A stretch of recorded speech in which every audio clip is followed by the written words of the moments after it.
This is your Fox 47 News Flash. Welcome to your Fox 47 News Flash from the Digital Newsroom. I'm Chris Lewis, and these are the top stories that we're following. A shopping plaza in southwest Lansing will soon have a different look. The Southwest Action Group, otherwise known as SWAG, is working to revitalize the area. They are focusing on the Pleasant Grove Plaza on the corner of Holmes and Pleasant Grove. Owner of the 1910 food market says he's excited for the changes. I think it's absolutely wonderful that we're going to have some sort of revitalization, says Raven Herfey. SWAG wants to make the plaza a place that represents the community better. They're calling it the Town Square Project. So there will be kind of like walkways and landscaping that's actually going to be around the centerpiece of artwork, says Rochelle White, the president of SWAG. The artwork will be coming from a $75,000 Arts Impact Grant from the City of Lansing. SWAG hopes to start revitalization process in the spring of 2020. New legislation just introduced in the state legislature could ensure kids have safe drinking water at school and daycare. The plan, introduced on Tuesday, October 15th, has bipartisan support, according to sponsoring lawmakers.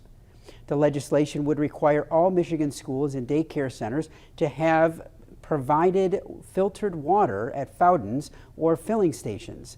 The legislation would amend Michigan's Safe Drinking Water Act to require schools and daycares to install filtered water outlets and on-tap filters following a phase-in period.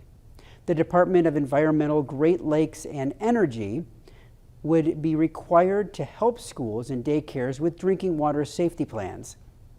The legislation would require schools and daycares to test their water annually and replace the filters when needed.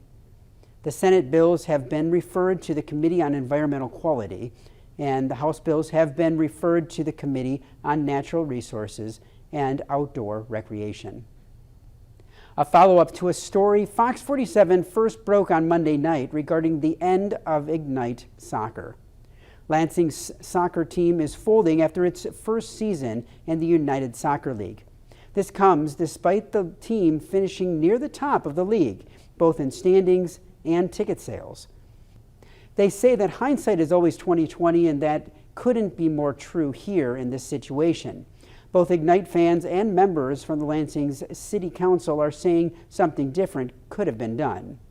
Just blindsided, really. The team did so well this season, and we were all expecting a great run next season, Cody Rivas, an Ignite fan, said.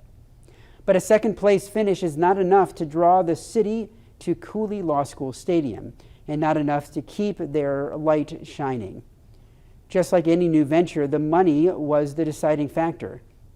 The Ignite needed an average of 4,000 fans at each home game to be sustainable, but on average, they only had 2,300 show up.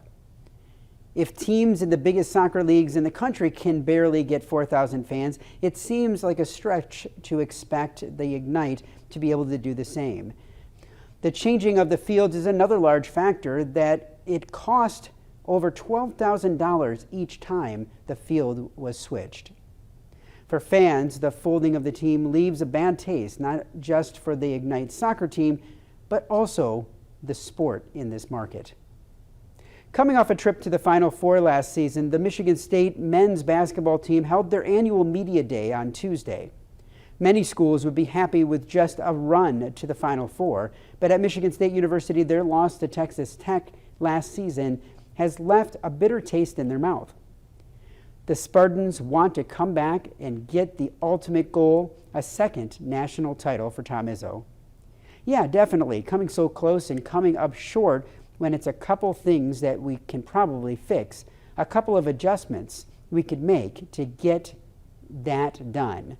You don't want to look too far ahead right now, but you know that it's there as an opportunity, and it's in the back of your head, Cassius Winston, MSU point guard, said.